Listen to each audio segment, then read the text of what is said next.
Hello, welcome back to our channel. For today's video is how to fix Snapchat not sending snap.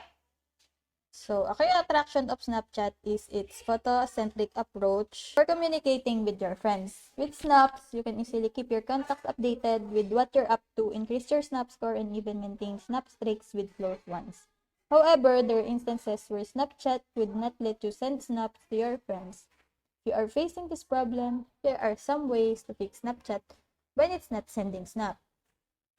First is you gonna check your friendship status. So if you go to your Snapchat, then go to your profile or Bitmoji in the top left corner, then choose my friends. So before getting to the possible fixes to troubleshoot Snapchat when it's not sending snap, you should first check if the recipient is still on your friends list. That's because snaps are not sent when someone removes you on Snapchat. Next thing you're gonna do is check if Snapchat is down. You can go to down detector, and another potential reason why you're not able to send snaps to your contacts could be due to Snapchat server failures. Unfortunately, Snapchat doesn't host a dedicated live status page that you can check to know if the server is down.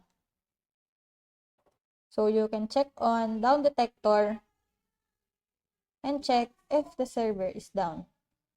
Third is allow camera permission. If you're seeing the allow Snapchat to access your camera and local storage to take photos and videos, to take screenshot and more, error when you are opening the app's camera interface, chances are you either never allowed Snapchat to access your camera or have revoked the permissions. So to open that, you will go to settings, then go to apps, then manage apps, search Snapchat, then check the app permission. Then you should make sure that the camera is allowed. Next is check your internet connection. Checking your internet connection is an easy step. Just go to the settings and check whether you're connected through Wi-Fi or through your mobile data. You should choose which one is the stronger one to connect.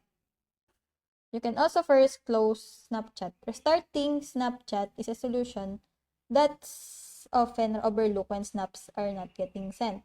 To first close, just close the app and just open it again. You can also clear Snapchat cache. Clearing Snapchat cache will help avoid occasional glitches that could occur in the app.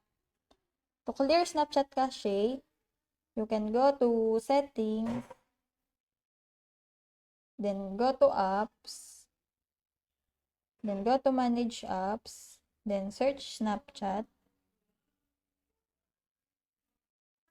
then clear data and clear cache. You can also update Snapchat app.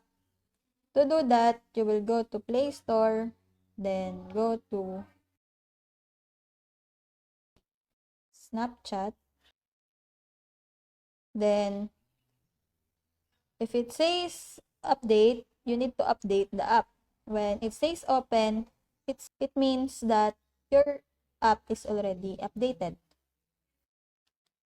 So that's it. I hope that this video helps. If you have any questions or comments, kindly leave it in the comment section below. And if not, don't forget to subscribe and like. Thanks!